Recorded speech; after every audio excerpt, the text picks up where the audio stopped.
जाति आधारित सर्वे के बाद बिहार सरकार ने ओबीसी के लिए आरक्षण बढ़ाने जैसे नीतिगत निर्णय लेना शुरू कर दिया है। इस बीच सुप्रीम कोर्ट ने मंगलवार को इस मामले पर सुनवाई करते हुए कहा कि राज्य को डेटा सार्वजनिक करना चाहिए ताकि लोगों को चुनौती देने की अनुमति मिल सके। न्यायमूर्ति संजीव खन्ना और न्यायमूर्ति दीपांकर दत्ता की पीठ ने कहा कि मुख्य चिंता इस बात को लेकर है कि सरकार द्वारा एकत्र किए गए आंकड़ों को किस हद तक सार्वजनिक डोमेन में डाला जा सकता है ताकि इससे नागरिकों की निजता के अधिकार का उल्लंघन न हो। सर्वेक्षण की वैधता को चुनौती देने वाले याचिकाकर्ताओं की ओर से पेश वकील राजू रामचंद्र ने अंतरिम आदेश की मांग करते हुए जोर दिया कि राज्य सर्वेक्षण के निष्कर्षों के आधार पर निर्णय लेने के लिए तेजी से आगे बढ़ रहा है। रामचंद्र ने कहा, हम जनगणना रिपोर्ट को रिकॉर्ड पर रखने के बाद अंतरिम राहत के लिए बहस करना चाहते हैं। रिपोर्ट को लागू किया जा रहा है और आरक्षण बढ़ाया गया है। चूंकि चीजें तेजी से आगे बढ़ रही हैं, हम अंतरिम राहत के लिए बहस करना चाहेंगे। सुप्रीम कोर्ट ने मंगलवार को बिहार सरकार से सवाल किया कि वह राज्य में कराए गए जातीय सर्वेक्षण के आंकड़े को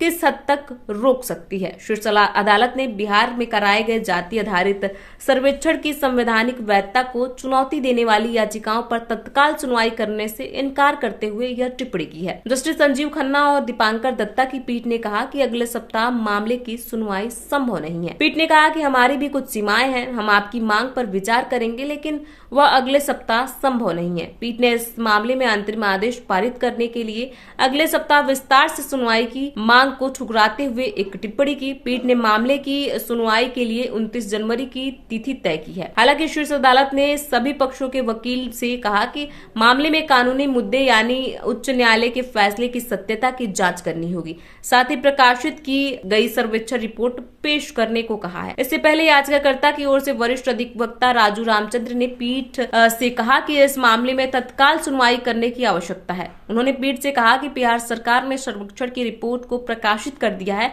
और इसे लागू करने के लिए राज्य में आरक्षण की सीमा भी बढ़ा दी गई है। उन्होंने कहा कि प्रकाशित की गई सर्वेक्षण रिपोर्ट पेश किए जाने के बाद वह मामले में अंतरिम राहत पाने के लिए विस्तृत बहस करने के लिए तैयार है। यह दलील देते हुए वरिष्ठ अधिवक्ता ने सुप्रीम कोर्ट से मामले की सुनवाई अगले सप्ताह करने की मांग की ताकि अंतरिम आदेश पारित किया जा सके। इसके साथ ही जस्टिस खन्ना ने कहा कि सर्वेक्षण के निष्कर्षों की सार्वजनिक पहुंच के बारे में चिंतित थे। उन्होंने कहा कि सर्वेक्षण की रिपोर्ट से अधिक मुझे इस बात की चिंता थी कि आंकड़े का ब्यौरा आमतौर पर जनता के लिए उपलब्ध नहीं कराया जाता है, जिससे बहुत सारी समस्याएं होती हैं। ऐसे में सवाल यह है कि सरकार किस हद तक इस सर्वेक्षण के आंकड़ों को रोक सकती है। इसके जवाब में बिहार सरकार की ओर से वरिष्ठ अधिवक्ता श्याम दीवान ने पीठ से कहा कि राज्य में हुए जातीय सर्वेक्षण की रिपोर्ट सार्वजनिक है। इस पर जस्टिस खन्ना ने कहा कि यदि रिपोर्ट पूरी तरह से सार्वजनिक रूप से उपलब्ध है तो यह एक अलग मामला है। लोगों को किसी विशेष निष्कर्ष को चुनौती देने की अनुमति देने के लिए आंकड़े का विवरण आमतौर पर उपलब्ध कराया जाना चाहिए। सुप्रीम कोर्ट में